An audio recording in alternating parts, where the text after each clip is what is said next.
नमस्ते प्रिय दर्शकों, आप सभी का स्वागत आपके अपने चैनल साई सर्जा एस्ट्रोवास्तु में।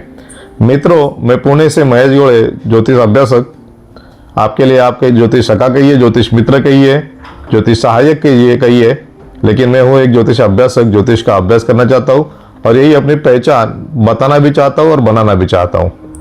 तो मित्रों, इस आपके अपने चैनल साई सर्जा एस्ट्रोवास्तु में हमने ज्योतिष और वास्तु के संबंध में बहुत सारी वीडियो अलग अलग विषयों के बनाए, अलग अलग चीज़ों के, जिससे आपको ज्योतिष के बारे में और वास्तु के बारे में कुछ जानकारी मिले। और एक श्रृंखला हमने ऐसी बनाई, बहुत से दर्शक हमें प्रश्न पूछते हैं, उनकी कुछ समस्याएं होती है या कुछ जानना चाहते हैं और कुंडली के माध्यम से, तो उनके प्रश्नों के लिए हमने एक श्रृंखला बनाई। इस श्रृंखला को हमने नाम दिया था कि प्रश्न आपके और कुंडली के विश्लेषण के माध्यम से उत्तर हमारे। तो इस श्रृंखला में लगभग हम अब तक 10 एपिसोड बना चुके हैं। अलग अलग जो हमारे दर्शक है, इन्होंने हमें विविध मार्गों से हमें संपर्क किया था। कुछ लोग व्हाट्सएप के माध्यम से संपर्क करते हैं, कमेंट के माध्यम से आते हैं, या कुछ पहचान के माध्यम से आते हैं, और जिन्हें कुछ समस्याएं होते हैं या कुछ प्रश्न होते हैं और वो चाहते हैं कि कुंडली का विश्लेषण करके हम उन्हें उनके प्रश्नों के उत्तर दे पाए। तो ऐसे जो 10 अभी तक प्रश्न आए थे, तो उनका हमने विश्लेषण करके उसके वीडियोज बना के इस चैनल के माध्यम से प्रसारित किए थे। आज का 11वां प्रश्न है और देखते हैं आज के जो दर्शक जिन्होंने ये प्रश्न पूछा है, इनकी क्या समस्या थी और हमने उनकी कुंडली का अध्ययन कैसे किया। शुरू करते हैं भगवान का नाम लेके आज का विषय।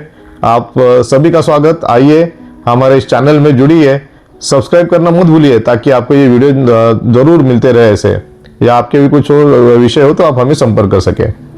तो इस प्रश्नकर्ता जो थे, इनके प्रश्न और इनकी कुंडली, इनकी जो कुंडली है हमने यहाँ पे आपके अभ्यास हेतु या आपके निदर्शन हेतु यहाँ पे लगाई है। आप देख सकते हैं इनकी कुंडली, जो लग्न कुंडली होती है वो यहाँ पे लगाई हुई है। इनके 3 प्रश्न थे मूलतः, और इन 3 प्रश्नों के हमने इस कुंडली के विश्लेषण के माध्यम से उन्हें उत्तर देने का प्रयास किया है। इनका पहला प्रश्न था कि ये अतुल बहुत सारा धन कमाना चाहते हैं, अतुलित धन कमाना चाहते हैं, और ये कुबेर महाराज के बारे में पूछ रहे थे कि इनकी साधना कैसे करें। उनका उद्देश्य धन कमाने का था। तो इस प्रश्न के लिए हमने उन्हें कहा कि अगर आप धन कमाना ही चाहते तो आपको माता लक्ष्मी की उपासना करनी चाहिए। धन कुबेर तो है ही, लेकिन आपको अगर धन के बारे में, जो धन के कारक है, माता जी है, लक्ष्मी है, इनके कुछ मंत्र है, उपासनाएं, इनको करना चाहिए।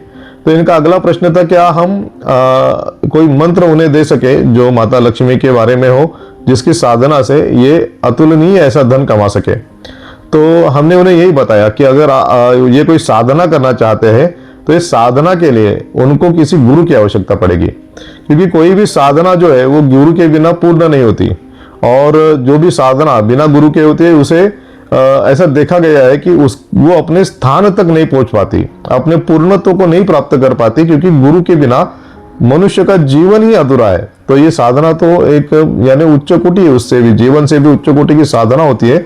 अगर इसमें गुरु का कोई भी सहयोग न हो, मार्गदर्शन न हो, तो साधना की सफलता में बहुत दिक्कतें आती है और साधना सफल होने की शक्यता बहुत कम होती है। तो हमने उनको यही कहा कि आप एक अच्छे गुरु की तलाश कीजिए, और यही होता है जो मनुष्य अपने पूरे कर्म से, अपने पूरे विश्वास से गुरु की खोज करना चाहता है, गुरुदेव प्रत्यक्ष वहां प्रकट होते हैं। और ये हमारा खुद का अनुभव भी है, और ये शास्त्रों में भी लिखा है कि गुरु के बिना किसी भी साधना का कोई मतलब भी नहीं है, ना कोई उसका अर्थ है, ना कोई उसका उद्देश्य है, ना कहीं उससे कोई उपयोग या उससे कोई कोई आउटपुट है।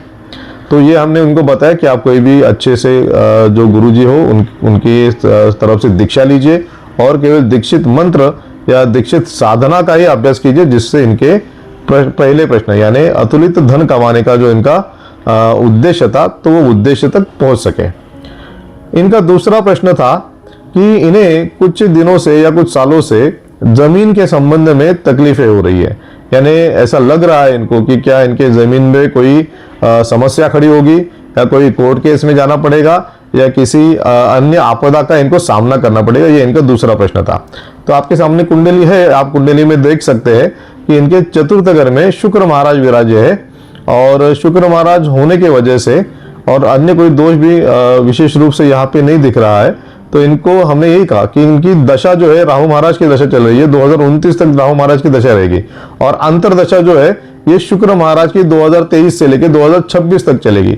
तो इन 3 सालों में राहु महाराज की दशा है, तो वहां पे शक्यता है कि राहु महाराज ऐसे भ्रम, क्योंकि भ्रम के कारक है महाराज, तो भ्रम फैलाना उनका कारकत्व है। और उसी में चतुर्थ के जो बैठे हुए ग्रह है शुक्र महाराज, इनके अंतरदशा आई, तो वहां पे जो चतुर्थ के अभी कारकत्व प्राप्त जो शुक्र महाराज है, इनके अंतरदशा की वजह से इन्हें ऐसे घर, जमीन या गाड़ी ऐसे संबंधी प्रश्नों के संदर्भ में उन्हें ऐसे प्रश्न आना या उन्हें ऐसे संभ्रम निर्माण होना, ये तो यहाँ पे लाजिमी है, दिखता है। तो हमने यही बताया कि आपको कोई चिंता करने की आवश्यकता नहीं इस प्रश्न के उत्तर में। और ये जो भी समस्या है या ये जो भी उन्हें परेशानियां दिख रही है, ये परेशानियां 2026 के बाद अपने आप निकल जाएगी। और दूसरी बात क्या है, इनके कुंडली में आप देखेंगे तो शनि और चंद्र इनकी युति, जिसे विषदोष कहते हैं, और सामने से मंगल महाराज जो नीच के चंद्र महाराज की राशि में बैठे हैं, उनकी दृष्टि यहाँ पे, यानी स्वयं ये जो चतुर्थ ग्रह है चंद्र महाराज का, वो स्वयं पीड़ित है, जहाँ पे मंगल नीच के होके बैठे। और पीड़ित चंद्र महाराज होने की वजह से इनकी मानसिकता जो है, इनकी मानसिकता में ये एक कमपना या एक हमेशा से कोई परेशानी, स्ट्रेस ये आना, तो इसमें हमें कुंडली के माध्यम से दिख ही जाता है। तो इनको हमने यही बताया कि जमीन के संबंध में ये कोई भी अपने मन में ये ख्याल ना रखे कि इनको कोई इससे हानि होगी जमीन के संदर्भ में, या कोई इनके ऊपर केस कर देगा या इनकी जमीन छीन लेगा, ऐसा कुछ भी होने वाला नहीं है। क्योंकि शुक्र महाराज है और शुक्र महाराज की अंतर्दशा है, तो थोड़ा बहुत परेशानियां राहु महाराज की दशा की वजह से आएंगी, लेकिन वहां पे कोई दोष नहीं दिख रहा और शुक्र महाराज स्वयं वहां पे विराजमान है, तो इनकी जमीन का जो भी इन्हें लाभ मिलना है वो लाभ मिलके ही रहेगा। इनका तीसरा प्रश्न था कि इनके जो चाचा है, इनके चाचा से इन्हें बहुत पीड़ा होती है, और इनके चाचा के माध्यम से, जैसे दूसरा प्रश्न था जमीन का, तो लगभग उनका वही कहना था कि क्या चाचा इनकी जमीन हथिया सकते हैं, ऐसा कुछ प्रयत्न कर सकते हैं। इन्होंने चाचा के माध्यम से इनको बहुत तकलीफें हुई है, तो इनका यही कहना है कि ऐसा क्यों हुआ और क्या इसमें कुछ राहत मिल सकती है। तो हमने उनकी कुंडली जो आपके सामने ये देख के बताया कि इनके 11वें घर में, जहां से हम चाचा का विचार करते हैं, तो यहाँ पे मंगल नीच के बैठे हैं, चंद्र की राशि 4 नंबर की बनी और चंद्र महाराज स्वयं शनि महाराज के साथ होने की वजह से जो विष दोष बना है, इस विष दोष के कारण ये जो 11वें के स्वामी है स्वयं पीड़ित है। और इसके अलावा सूर्य राहु इनकी तृतीय घर में जो युति है, जिसे ग्रहण दोष हम कहते हैं, इस ग्रहण दोष की यानी राहु महाराज की दृष्टि भी इस जो 11वां घर है जहां पे मंगल महाराज नीच के उठ के बैठे, वहां पे दृष्टि है।